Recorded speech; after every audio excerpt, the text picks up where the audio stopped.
গোটা রাজ্যের পাশাপাশি কলকাতা শহরেও জমি হাঙরের দাপাদাপি জানিয়ে একাধিকবার মুখ খুলেছেন রাজ্যের পুলিশ মন্ত্রী, রাজ্যের ভূমি রাজস্ব দপ্তরে ভূমি সংস্কার মন্ত্রী এবং রাজ্যের মুখ্যমন্ত্রী মমতা বন্দ্যোপাধ্যায়। কিন্তু এতগুলো দপ্তর তিনি চালান, কিন্তু সেই দপ্তরেই একাধিক দুর্নীতির অভিযোগ উঠে আসছে। এই জমি হাঙরদের কন্ট্রোল করা যাচ্ছে। সরকারি জমি কখনো শাসক দলের নেতারা লুট করছে, কখনো দুষ্কৃতীরা লুট করছে। দেখুন আজ ফিরহাদ হাকিম কি বললেন, আজ সুশান্ত ঘোষ কি বললেন, দেখুন।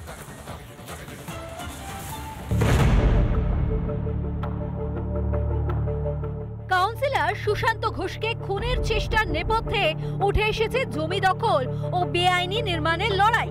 কিন্তু বিঘের পর বিঘে ফাঁকা জমি ভেড়ি দখল হয়ে যাচ্ছে। কোথায় পুরসভা? কেন আটকানো যাচ্ছে না জমি হাঙরদের? 108 নম্বর ওয়ার্ডের কাউন্সিলর সুশান্ত ঘোষ অবশ্য দায় ছেড়ে দিয়েছেন। এখানে 2.5 বছর এসেছি, এই 2.5 বছরের মধ্যে যদি কোনো ঘটনা ঘটে থাকে তাই দায়ভার নেওয়ার দায়িত্ব আমার। তার আগে কি ঘটেছে সেটার দায়িত্ব আমার নয়। আগে কি হয়েছে তা না জানতেই পারেন, কিন্তু চোখের সামনে যে বেআইনি কাজ হচ্ছে সেটাও কি আটকাতে পারেন কাউন্সিলর? পৌর প্রতিনিধি হিসাবে আমার জমি জমা সংক্রান্ত ব্যাপারে ঢোকার কোনো জায়গা নেই। আর দ্বিতীয় কথা, যেখানে সম্পূর্ণটাই বেআইনি সেখানে আমি আইনি রাস্তায় কি করে তার সমাধান করি। রাজ্য জুড়ে সরকারি জমি দখল, পুকুর ভরাট, বেআইনি নির্মাণ আটকানোর দায়িত্ব তাহলে কার? এই প্রশ্নে কার্যত হাত তুলে দিলেন মেয়র ফিরহাদ হাকিম।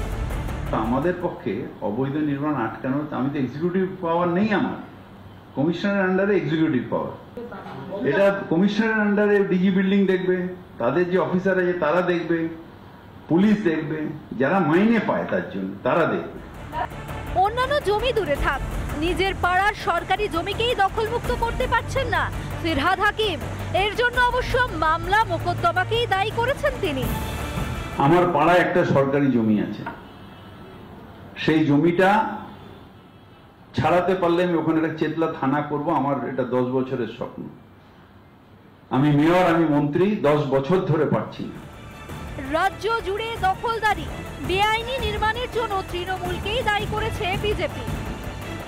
পশ্চিমবঙ্গে একটা শিল্পই চলছে এখন, প্রমোটারি শিল্প। কাউন্সিলরদের তাদের স্কোয়ার ফিটে টাকা দিয়ে অবৈধ জমি, আপনি টাকা দিন, যা ইচ্ছে তাই করুন।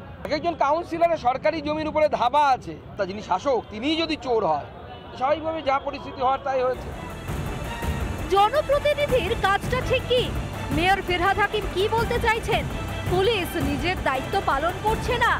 রাজ্যের পুলিশ মন্ত্রী ও ভূমি সংস্কার মন্ত্রী খোদ মমতা বন্দ্যোপাধ্যায় তাহলে কি ঘুরিয়ে মুখ্যমন্ত্রীর দিকেই আঙুল তুলছেন তার দলের জনপ্রতিনিধিরা? রিপাবলিক বাংলা।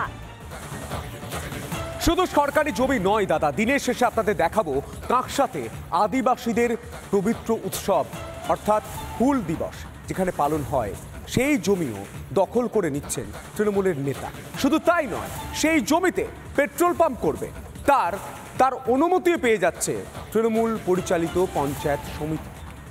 যেটা দেখে অনেকেই প্রশ্ন করছে যে এ বাংলা জমি হাঙরদের দখলে আর কোন কোন জমি যাবে? আদিবাসীদের জমিও চুরি। দেখুন, ফরেস্টের জমি ট্রাইবেলদের হাতে থাকবে এবং ট্রাইবেলদের জমি কেউ কাটতে পারবেন না। জঙ্গলের অধিকার জঙ্গলের অধিবাসীদের থাকা উচিত। কিছুদিন আগেই আদিবাসীদের জমি রক্ষা নিয়ে আশ্বস্ত করেছিলেন মুখ্যমন্ত্রী, কিন্তু তিনি কি জানেন যে তার দলের এক নেতার হাত যশে নিঃশব্দে দখল হচ্ছে হুল উৎসবের জমি? 70-এর দশক থেকে যে জমি আদিবাসীদের জন্য নির্দিষ্ট, সেখানেই পেট্রোল পাম্প করতে অনুমতি কাঁকসা পঞ্চায়েত সমিতির। নকশাল আন্দোলনকে দমন করার জন্য এই মাঠে হুল উৎসব শুরু হয়। আদিবাসীদের একটা স্মৃতি বিজড়িত এই ময়দান।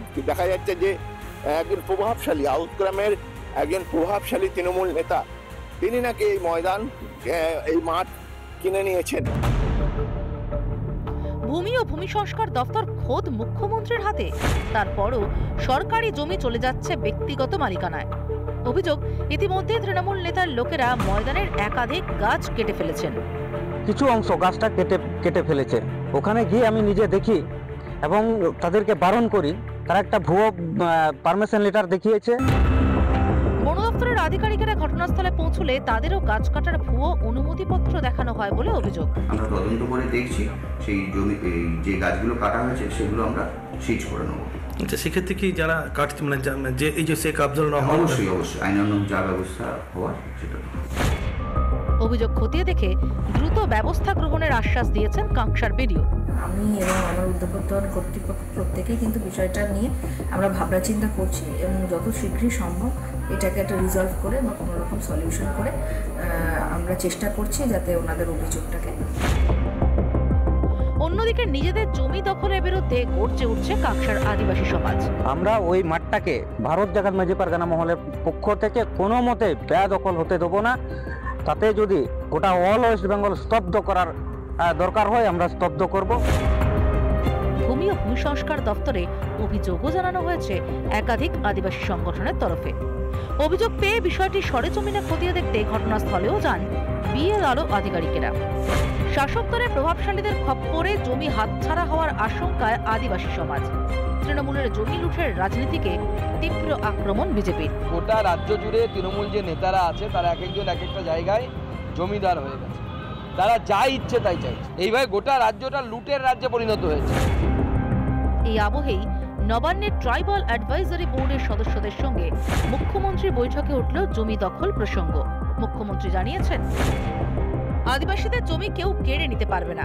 জমি দখলের সবকটি অভিযোগ খতিয়ে দেখে কড়া ব্যবস্থা নেবে সরকার। প্রশাসন যথাযথ ব্যবস্থা নেবে যদি এর ভেতরে কোনো সত্যতা থাকে। যে আমাদের মাননীয় মুখ্যমন্ত্রীর ঘোষিত নীতি, জঙ্গলের জমির ওপরে কারুর কোনো ব্যক্তি মালিকানা অধিকার থাকবে না। একই লাগাতার অনুপ্রবেশের জেরে দিকে দিকে আদিবাসীদের অস্তিত্ব সংকটে। অবৈধ বাংলাদেশিদের সফট টার্গেট আদিবাসী জনজাতিদের জমি। তার সঙ্গে বাংলা এসে জুটেছে শাসক নেতাদের জমির দখলদারি। আদিবাসীদের অধিকার নিশ্চিত করতে কি আদৌ সচেষ্ট বাংলার সরকার? রমেন মজুমদার ও বিট্টু রায়চৌধুরীর রিপোর্ট, রিপাবলিক বাংলা। নানা ধরনের কন্টেন্ট দেখার জন্য লাইক করুন, শেয়ার করুন আমাদের ফেসবুক পেজ, সাবস্ক্রাইব করুন আমাদের ইউটিউব চ্যানেল। পাশাপাশি অন্যান্য ব্রেকিং নিউজের জন্য অবশ্যই চোখ রাখুন রিপাবলিক বাংলায়।